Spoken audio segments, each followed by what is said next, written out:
بسم اللہ الرحمن الرحیم ربنا اغفر لی ولوالدی وللمؤمنین یوم یقوم الحساب۔ صدق اللہ العظیم۔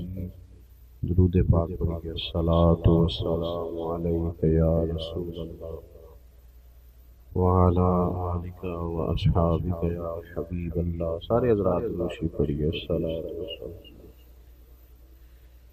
یا سیدی یا نبی اللہ وعلی آلک واصحابک یا نور۔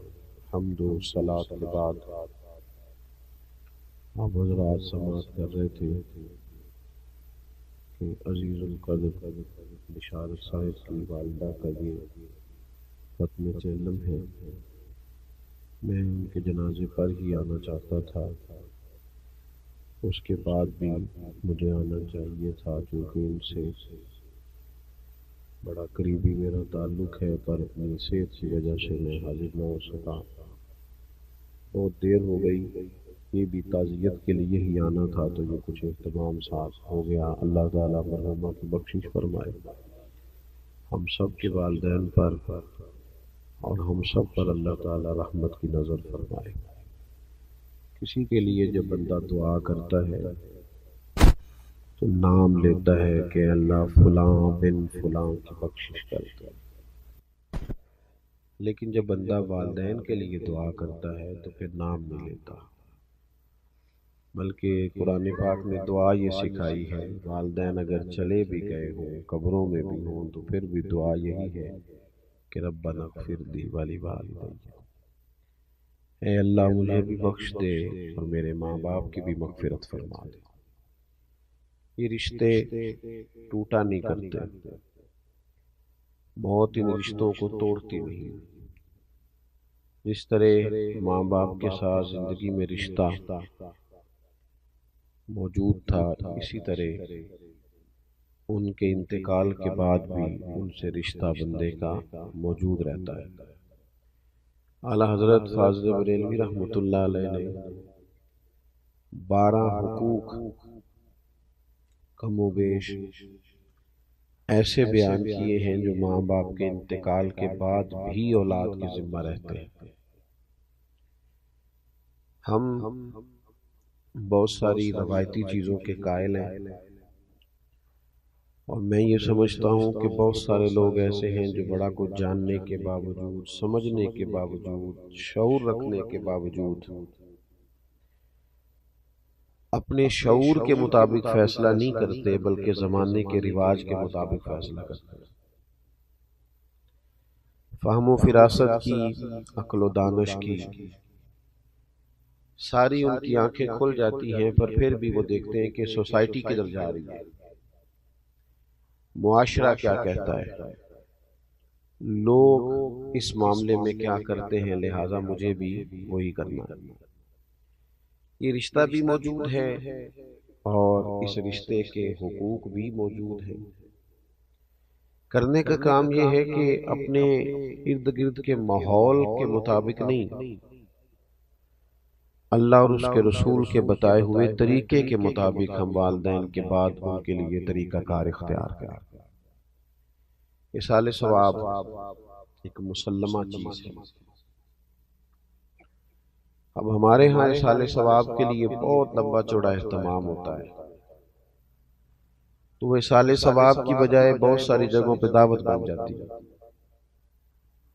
اور اب تو گھروں میں جگہ کی دقت کی وجہ سے میرج ہالوں کے اندر اس کو جب سے منتقل کیا گیا ہے تو تب سے تو وہ ایک باقاعدہ نظریہ ہی ایک اور طرح کا ہوتا ہے، وہ تو ایک بالکل ماحول ہی اور نظر آتا ہے۔ اصال ثواب کا مطلب یہ ہے کہ آپ کوئی بھی خیر کا کام کریں جس پر ثواب کی امید کامل ہو اللہ کی بارگاہ سے، پھر وہ ثواب آپ اپنے والدین کے لیے یا کسی بھی جانے والے کے لیے وقف کر دیں، اس کو آپ اصال کر دیں۔ اور نبی پاک علیہ الصلوۃ والسلام کی خوبصورت تعلیمات میں اس کے ہمیں طریقے ملتے ہیں۔ حضرت سعد رضی اللہ تعالیٰ عنہ نے عرض کیا یا رسول اللہ صلی اللہ تعالیٰ علیہ وسلم میری والدہ کا انتقال ہو گیا ہے، وہ ایک غلام آزاد کرنا چاہتی تھی۔ یا آپ نے کبھی پرندوں کو آزاد ہوتے دیکھا ہے؟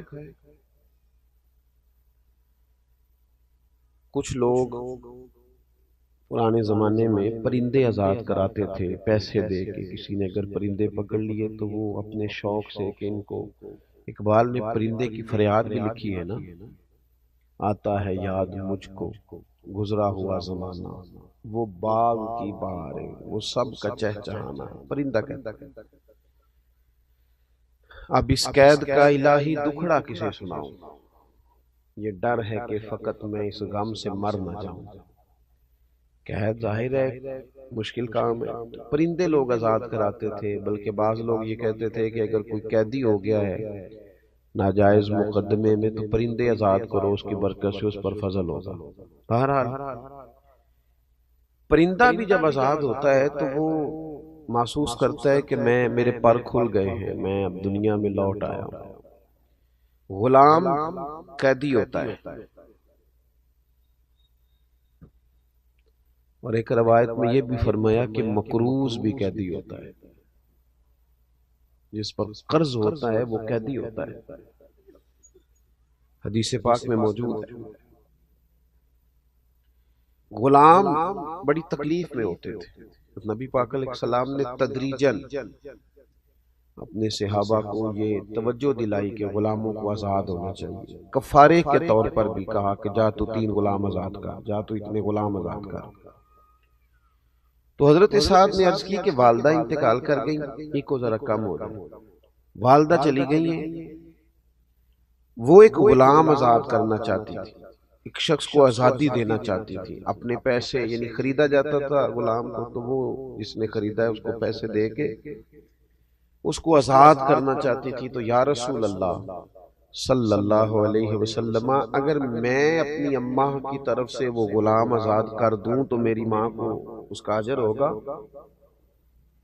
تو نبی پاک علیہ السلام نے فرمایا تو غلام آزاد کر، اللہ تیری ماں کو اس کا اجر عطا کرے گا۔ تو میں کہتا ہوں کہ اماں کے سالے ثواب کے لیے، ابا جی کے سالے ثواب کے لیے 10 دیگیں بھی پکائے، جس کا دل کرتا ہے ضرور پکائے، لیکن چلو اگر کسی غریب نے اس کے پیسے دینے ہیں تو پیسے معاف کر دے، اس کا بھی ثواب ہوگا اماں۔ اگر وہ کبھی رستہ کشادہ کر دے گا نا، لوگ آسانی سے گزر جائیں تو اس کا بھی ثواب ہے۔ اگر وہ کسی جگہ قبرستان کے لیے جگہ لے کے دے دے گا تو اس کا بھی ثواب ہے۔ کوئی بھی ایسا کام جس سے کسی کو فائدہ ہو جائے، اب بار بار صرف لنگر پر ہی سارا زور دینا، چلیں اگر وہ غرباء کے لیے کریں تو بڑا اچھا ہے، لیکن یہاں تو باقاعدہ دعوتیں ہوتی ہیں، لوگ رات کو بیٹھ کے، اور بعض لوگ ایسی بات کرتے ہیں کہ جس کے اندر تو تکلف ہے، تو ٹھیک ہی نہیں۔ یعنی سارے بھائی رات کو بیٹھ کے اگر یہ بات کہیں کہ اگر ہم نے اچھا ختم نہ دلایا تو خاندان باتیں کرے گا، تو اس کا ثواب ہوگا؟ یہ تو اللہ کی رضا کے لیے نہیں ہے، تو خاندان کو دکھانے کے لیے۔ تو بہترین طریقہ اختیار کیا جائے ایصال ثواب کا، بہترین، جس چیز کی حاجت ہو، جس چیز کی ضرورت ہو۔ ہمارے ہاں جناب وہی ساری دعوتیں، وہی سارے مرحلے، وہی میں نے کہا شروع میں کہ ہمارے شعور کی آنکھیں کھل جاتی ہیں، پر فیصلہ ہم برادری کے اصول پر کرتے ہیں، پتہ ہمیں ہوتا ہے پر چلتے قبیلے کے طریقے کے مطابق ہے، اس سے باہر نکلیں۔ حضرت ابوبکر صدیق رضی اللہ تعالیٰ عنہ کی زندگی کے بارے میں میں ایک بات اپنے دوستوں سے کہا کرتا ہوں، میں کہتا ہوں کہ عرب کے بہت سارے لوگوں کے شعور کی آنکھیں کھل گئی تھیں۔ ابو جہل بھی کہتا تھا سچے رسول ہیں، کہتا تھا کہ نہیں کہتا تھا؟ ابو لہب بھی کہتا تھا سچے ہیں۔ شعور کی آنکھیں کھل گئی تھیں، ضمیر کی نہیں کھولتے تھے۔ حضرت صدیق اکبر کا کمال یہ ہے کہ شعور کی کھلی تو انہوں نے ضمیر کی بھی فوراً ہی کھولی، فوراً کلمہ پڑھا، ارد گرد کا ماحول نہیں دیکھا۔ ہمارے ہاں تو مصیبت ہے، سیانا بیانا حاجی بندہ، نیک آدمی، وہ شادی بیاہ کے موقع پر اپنے بچوں کو غیر شرعی رسومات سے روک نہیں پاتا، کھڑے ہی نہیں ہوتے اللہ رسول کی رضا کے لیے، اللہ رسول کے لیے سٹینڈ ہی نہیں لیتے، باقی سب جگہ لے لیتے ہیں۔ تو ایک تو اصال ثواب کا طریقہ بہترین اختیار کریں، ایک کو میں نے کہا تھا ذرا کم ہو جائے تو آپ کا شکریہ۔ دوسری بات یہ ہے کہ والدین کے جانے کے بعد ان کے اعزا و اقربا سے، ان کے دوست احباب سے اچھا سلوک کیا جائے۔ جب ماں باپ سے رشتہ مرنے کے بعد نہیں ٹوٹتا تو چچا جان سے کیسے ٹوٹ گیا، ماموں سے کیسے ٹوٹ گیا، خالاؤں اور پھوپھیوں سے کیسے ٹوٹ گیا؟ ان کے رشتہ داروں سے اور ان کے دوستوں سے اچھا سلوک کیا جائے۔ ہمارا یہ مسئلہ بن گیا ہے کہ ہم سمجھتے ہیں کہ ایک بندہ چلا گیا ہے تو اب اس کے پیچھے سارے رشتے رخصت ہو گئے، یہ درست نہیں ہے۔ کوشش کریں کہ ان رشتوں کو لے کے چلیں۔ حضرت ابو بردہ رضی اللہ تعالیٰ عنہ سے حضرت عبداللہ ابن عمر ملنے آئے۔ جناب عبداللہ ابن عمر بڑے مصروف آدمی تھے، صحابہ کرام علیہم رضوان میں سے حج کے سب سے زیادہ مسائل حضرت عبداللہ ابن عمر جانتے تھے، تو ایک بڑی تعداد ان ویسے بھی فتویٰ دیتے تھے صحابہ میں سے، اور ان کے گرد ایک بڑی تعداد لوگوں کی رہتی تھی۔ تو حضرت ابو بردہ سے جب وہ ملنے گئے تو وہ بڑے حیران ہوئے کہ آپ ایک مصروف آدمی ہیں، میرے پاس کیسے آ گئے؟ تو فرمانے لگے اس لیے آیا ہوں کہ آپ کے والد میرے والد جناب عمر کے دوست تھے۔ کوئی نہیں سمجھ آئی آپ کو میں نے کیا کہا؟ اپنے یار دو ملن نہیں آیا، اپنی یاری نہیں پگتان آیا، ابا جی دی یاری نبیڑن آیا، والد صاحب کی اس دوستی کو نبھانے آیا۔ آپ کے والد میرے والد کے دوست تھے، اور فرمانے لگے میں نے نبی پاک علیہ السلام سے سنا ہے کہ جو والدین کے انتقال کے بعد قبر میں بھی ان سے اچھا سلوک کرنا چاہے وہ ان کے دوستوں سے اچھا سلوک کرے،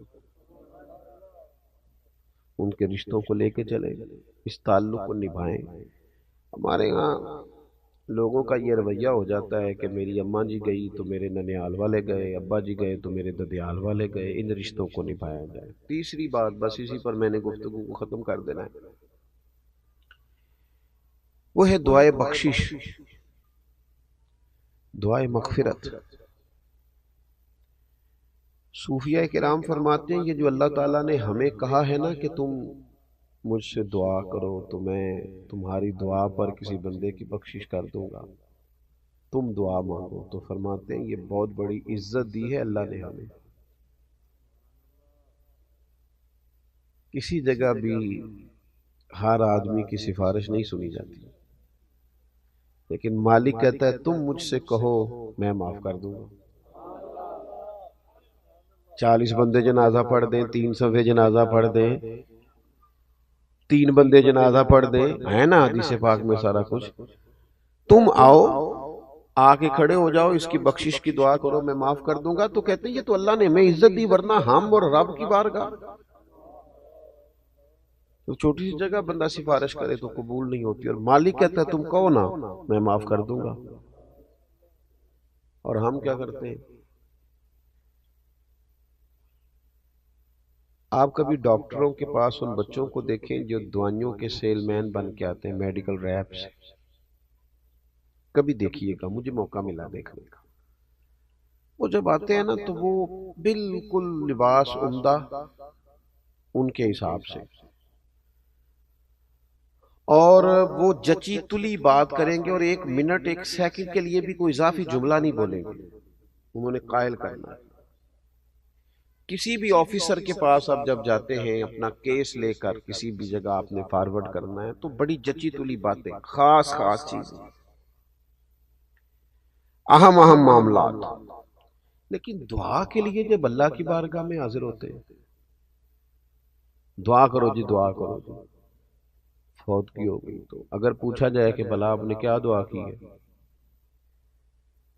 ہاتھ کھڑے کر دیے، پتہ ہے بارگاہ کون سی ہے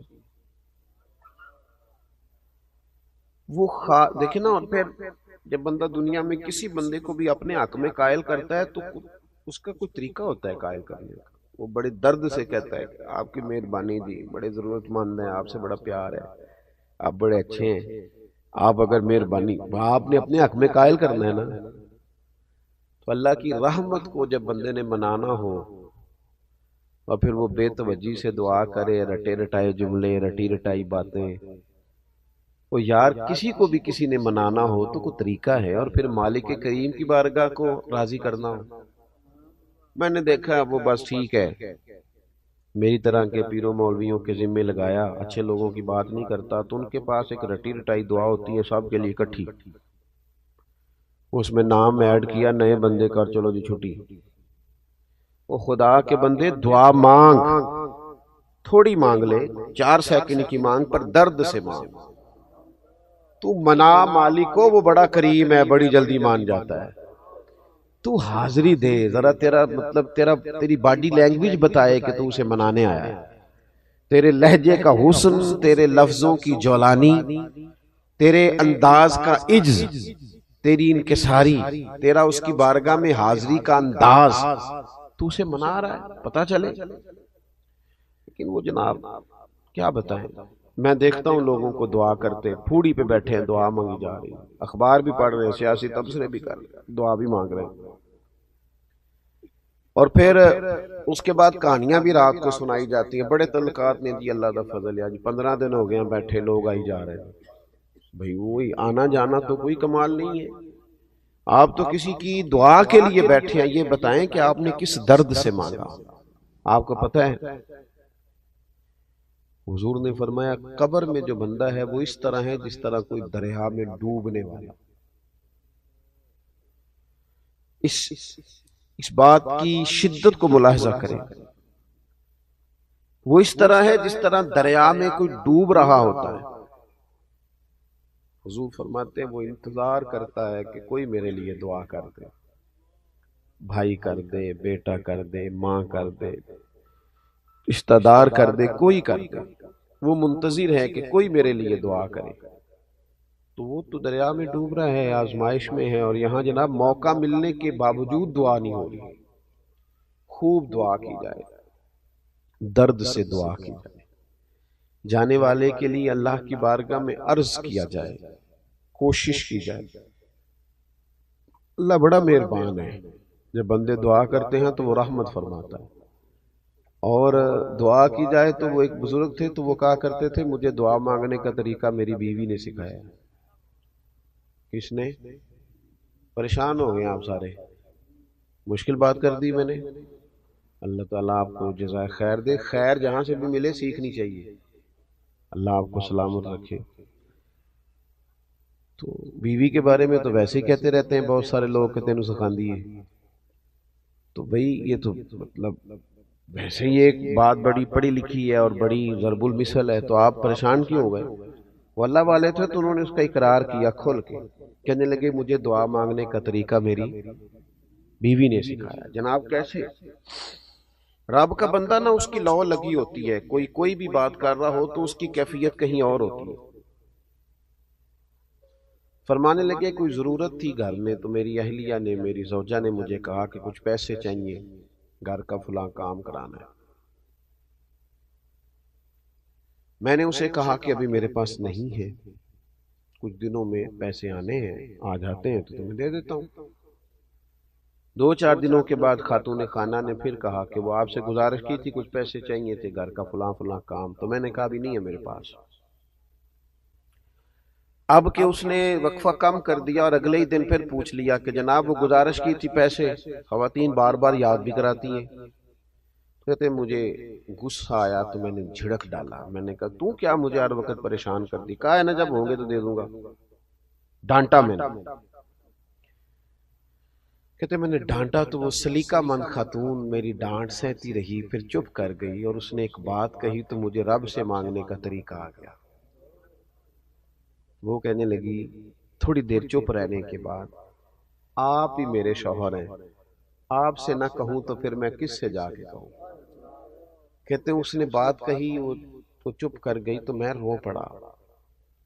مجھے کہنے لگی کیا ہوا؟ میں نے کہا مجھے بھی سمجھ آ گئی ہے، جب میں کہوں گا نا تو ہی میرا رب ہے، تو میں نہ تجھ سے نہ کہوں تو مجھے بتا میں کس سے کہوں، میں کمزور پڑ گیا ہوں، کچھ چیزیں مجھ سے نہیں ڈیل ہو رہی، کچھ معاملات میں مالک میں چاہتے ہوئے بھی کامیاب نہیں ہو پا رہا، نیک نیتی بھی ہے، ارادوں کا وضو بھی ہے، اللہ میں تجھ سے نہ کہوں تو پھر میں کس سے کہوں، اجیب دعوت الداعی اذا دعان، وہ تو فرماتا ہے تو جب بھی دعا کرے گا میں تیری دعا قبول کر لوں گا۔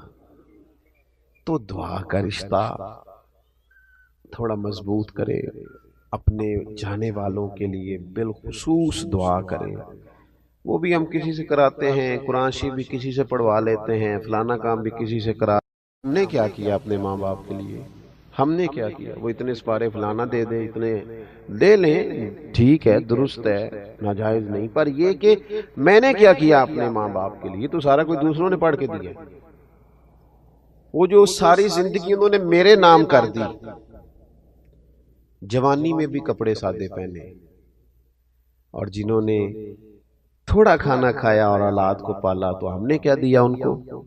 تو اگر دعا بھی مضبوط نہیں ہو سکتی تو پھر پیچھے بچا کیا؟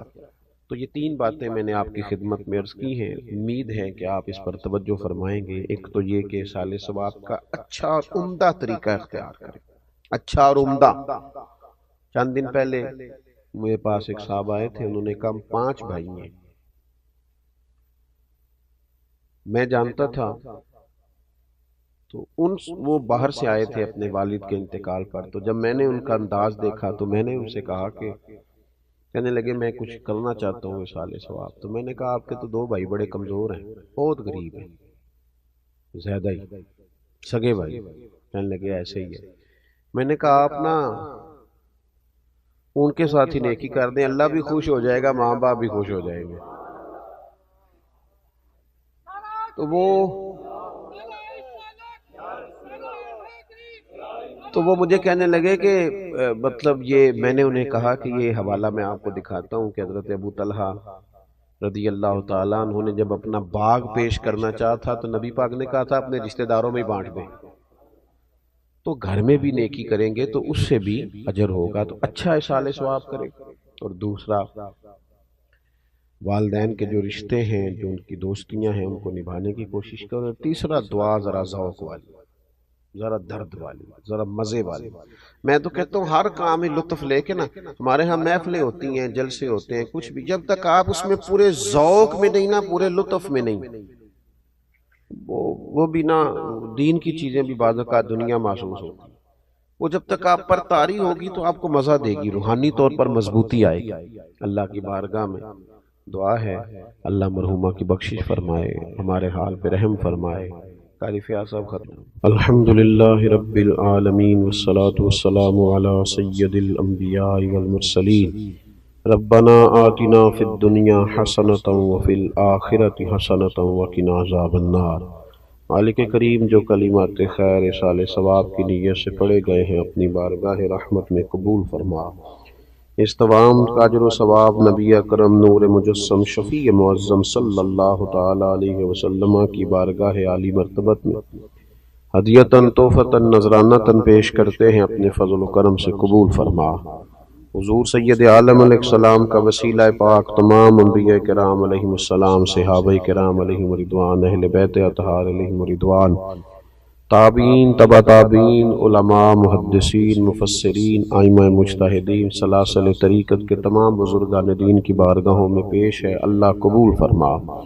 ہم جتنے یہاں حاضر ہوئے ہیں، ہمارے خیش و اقارب، چھوٹے بڑے بوڑھے، جو لوگ دنیا سے چلے گئے، مالک سب کی بخشش و مغفرت فرما۔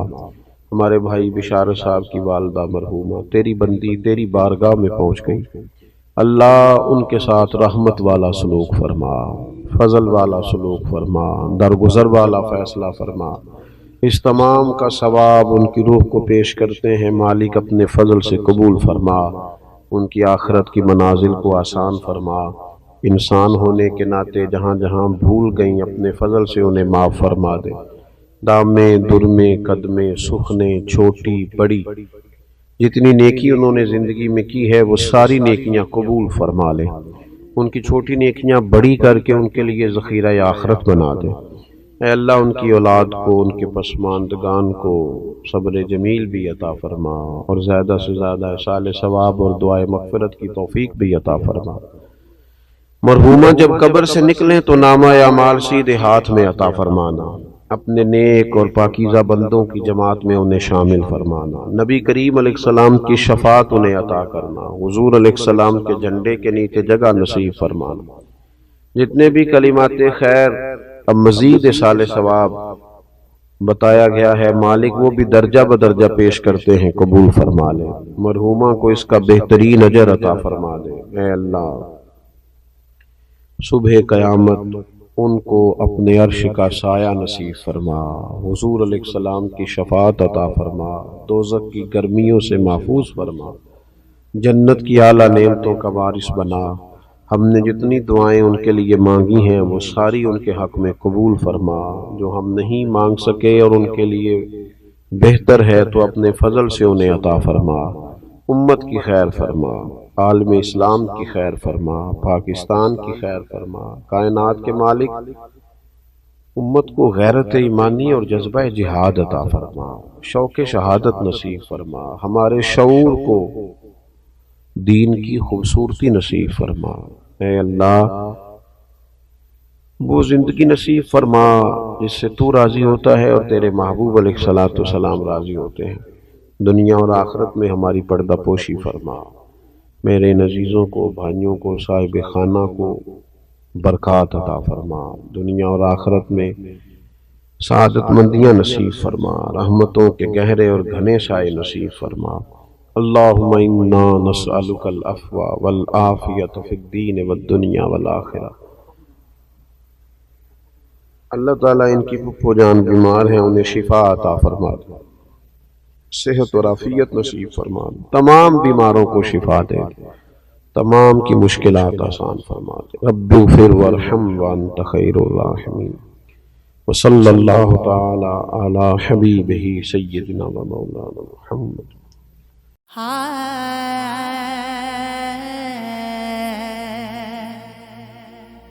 یہ بھی من لینا میں پاگل ہاں، پلا سوچ کا پاگل کیتا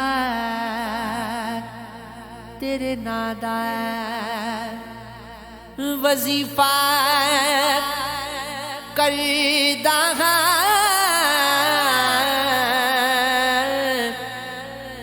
پلا سوچ کامل کیتا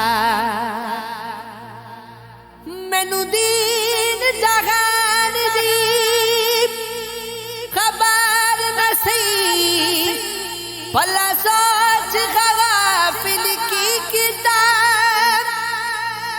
اج نام مصطفیٰ اجڑیا